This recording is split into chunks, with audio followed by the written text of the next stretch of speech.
जय हिंद स्टूडेंट्स। आज का हमारा जो टॉपिक है वो है रेडिएशन लॉज। हम जब भी एटमॉस्फेरिक साइंस या क्लाइमेटोलॉजी को जब हम स्टडी करते हैं तो बहुत ही बेसिक चीज़ है जो कि आपके रेडिएशन के लॉज है।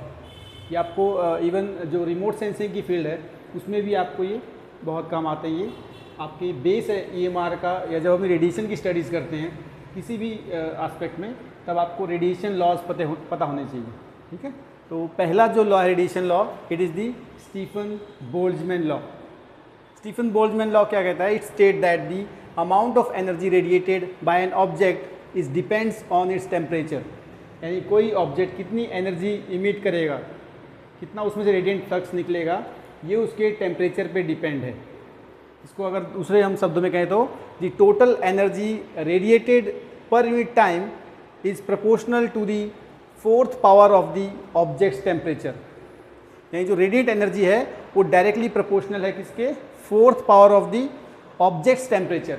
यानी इसको हम अगर इसका फॉर्मूला देखें तो it is the F equal to sigma T की पावर 4। यहाँ पे जो F है that is the energy flux, F is the energy flux, sigma it is the Boltzmann constant, ये बोल्ट्जमैन का कांस्टेंट है, और T is the temperature in kelvin, इसको हम K से डिनोट करते हैं। सो टेम्परेचर आपको केल्विन में लेना होता है।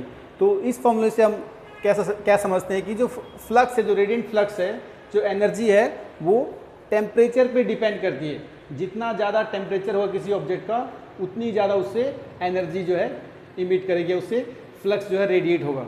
अरे इसको एग्जाम्पल इसमें हम अगर सन का एग्जाम्पल लेते हैं तो हम कहते हैं सन से इतनी एनर्जी इमिट हो रही है, इतना EMR वहाँ से जो है आ रहा है वहाँ से।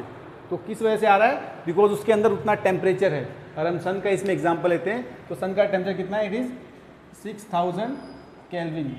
इसलिए वो इतनी एनर्जी को इमिट कर रहा है, इतना फ्लक्स वहाँ से इमिट हो रहा है।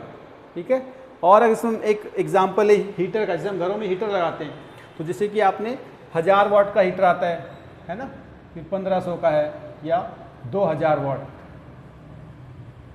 तो ये क्या हो रहा है इसमें? हम जितना ज़्यादा आप वाट बढ़ाओगे उतनी ज़्यादा वो एनर्जी कंज्यूम करेगा, उतनी उसमें से हीट एनर्जी जो है निकलेगी और इलेक्ट्रिक एनर्जी को कंज्यूम करेगा। तो आपका बिल भी वैसे ही बढ़ता रहता है ना। तो इसका मतलब कि जितना जो फ्लक्स है किस पे डिपेंड कर रहा है? टेम्परेचर पे। जब आपका वाट बढ़ेगा टेम्परेचर बढ़ेगा तो उसमें जो रेडिएंट एनर्जी गई हुई बहुत ज़्यादा निकलेगी। वैसे ही सन में भी जो टेम्परेचर कितना है 6000 केल्विन है, तो उसमें से बहुत ज़्यादा एनर्जी इमिट होती है, बहुत ज़्यादा फ्लक्स जो है रेडिएट होता है।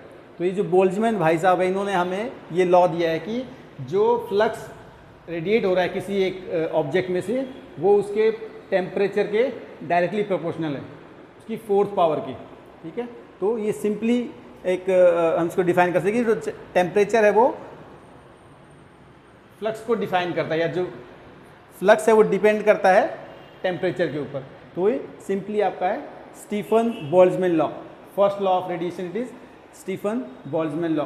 आई होप आपको ये समझ में आ गया होगा। तो कोई डाउट है तो आप इसको कमेंट्स में आप क्वेश्चन कर सकते हैं। Thank you.